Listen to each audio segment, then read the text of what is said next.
રાધનપુર તાલુકામાં અનેક વખત ઘટનાઓ એવી સામે આવતી હોય છે કે જે ચોંકાવનારી હોય।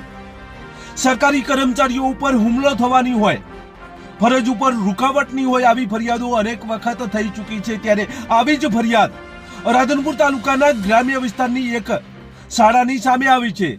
રાધનપુર તાલુકાના એક ગ્રામ્ય વિસ્તારની સંસ્કારધામ ઉત્તર બુનિયાદી વિદ્યાલયમાં આ ગંભીર ઘટના ઘટી છે। આચાર્ય દ્વારા 3 ઈસમો અને એક અજાણ્યા ઈસમ વિરુદ્ધ ફરિયાદ દાખલ કરવામાં આવી છે અને ફરિયાદ બાદ અરેરાટી પણ જોવા મળી રહી છે, જેની આજે વાત કરવી છે।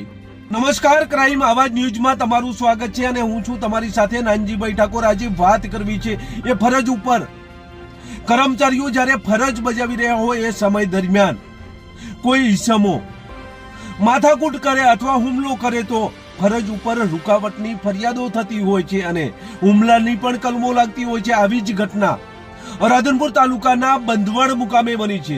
રાધનપુર તાલુકાના બંધવડ ગામમાં શ્રી સંસ્કારધામ ઉત્તર બુનિયાદી કરીને શાળા આવેલી છે, ત્યાં આ ઘટના ઘટી છે।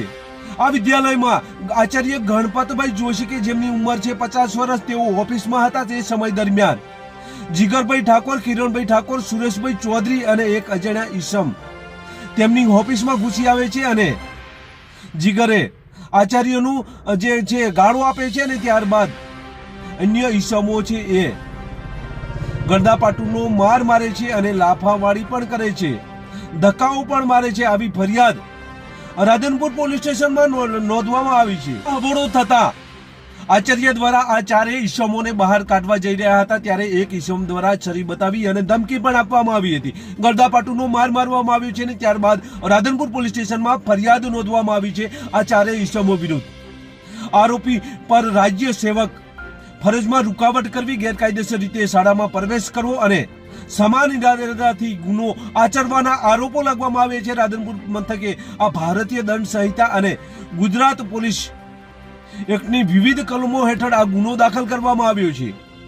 આ બંધવડ મુકામે આ ઘટના ઘટી હતી। આ ઘટના ઘટતા સમગ્ર પંથકમાં અરેરાટી વ્યાપી છે। ત્યારે હાલ તો આ ચારે ઈસમો વિરુદ્ધ FIR થઈ ચૂકી છે અને હવે પોલીસ આ ઈસમો સામે કાર્યવાહી કરશે। બસ જ।